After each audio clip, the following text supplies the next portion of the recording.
नमस्कार, आइए बात करते हैं उत्तराखंड की राजनीति की और मैं हूं योगेश राणा। कांग्रेस नेता और पूर्व मुख्यमंत्री हरीश रावत ने बड़ा ऐलान किया है।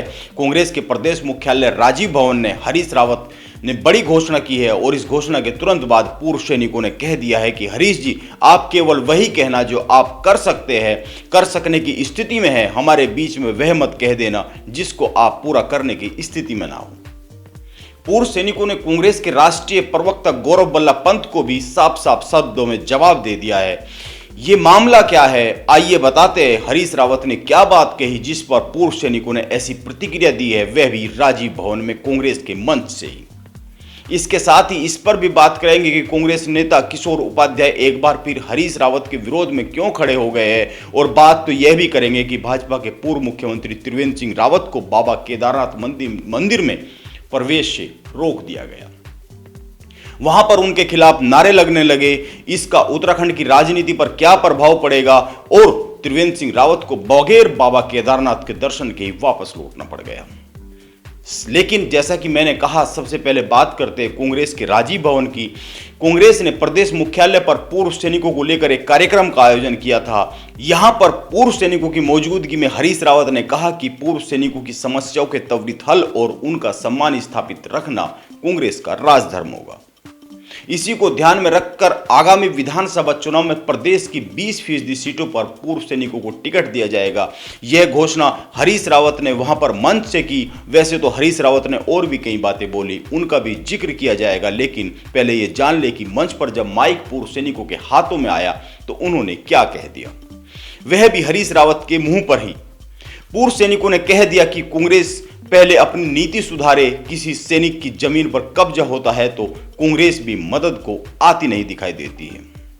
यह बात लेफ्टिनेंट जनरल रिटायर्ड गंभीर सिंह नेगी ने कही। उन्होंने कांग्रेस के मंच से यह भी कह दिया कि सम्मान तो यूपी के मुख्यमंत्री योगी आदित्यनाथ ने किया है। एक विधवा महिला ने उन्हें एक वीडियो मैसेज भेजा और उन्होंने तत्काल एक्शन ले लिया।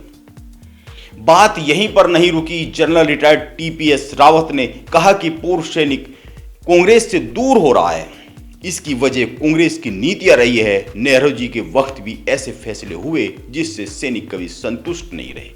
Major general retired Lalji D Singh ने तो यह कह दिया कि रावत जी, वादा वही करना जो आप पूरा कर सको, जो ना कर पाओ वह हमारे बीच में मत कहना। एक खास बात यह भी रही कि जब कार्यक्रम के बीच से ही गौरव बल्लभ जाने लगे तो उनको भी टोक दिया गया और उनसे भी सवाल जवाब कर लिए गए। हालांकि पूर्व सैनिकों ने भाजपा को लेकर भी कई बातें कही है, भाजपा को लेकर भी असंतोष व्यक्त किया है, लेकिन खास बात यह है कि कांग्रेस उत्तराखंड लेवल के कार्यक्रम में कांग्रेस की नीतियों की सच्चाई उजागर कर देना यह एक बड़ी बात है। यह कार्यक्रम भाजपा का नहीं था, यह कार्यक्रम कांग्रेस का था। इस बात को ध्यान में रखना जरूरी है। और कांग्रेस का भी प्रदेश लेवल का कार्यक्रम था, उनके प्रदेश मुख्यालय में था।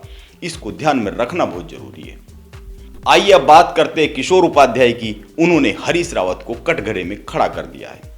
आपको याद होगा, हरीश रावत भाजपा सरकार की घसियारी योजना का विरोध कर रहे हैं। हरीश रावत का कहना है कि घसियारी शब्द उत्तराखंड की महिलाओं के लिए सही नहीं है।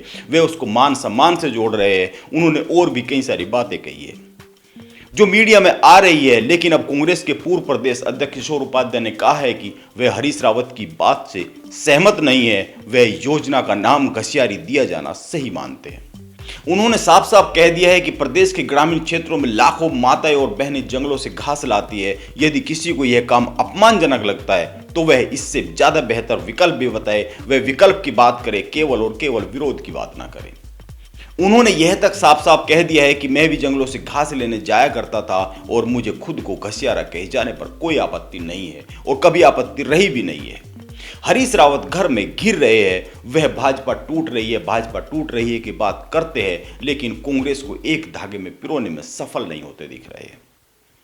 कांग्रेस में बिखराव का असर आगे आ रहे विधानसभा चुनाव पर कितना पड़ेगा, यह कहना अभी जल्दबाजी होगी, क्योंकि चुनाव अभी कुछ दूर है। लेकिन कोई असर नहीं पड़ेगा ऐसा नहीं कहा जा सकता है। असर तो पड़ता दिखेगा ही।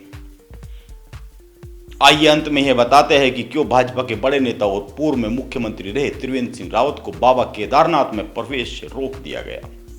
त्रिवेंद्र सिंह रावत बाबा केदारनाथ के दर्शन के लिए गए थे, लेकिन आक्रोशित पंडा पुरोहितों ने उनको मंदिर में जाने से रोक दिया। वहां मौजूद लोग त्रिवेंद्र सिंह रावत वापस जाओ, त्रिवेंद्र सिंह रावत वापस जाओ के नारे लगाने लगे।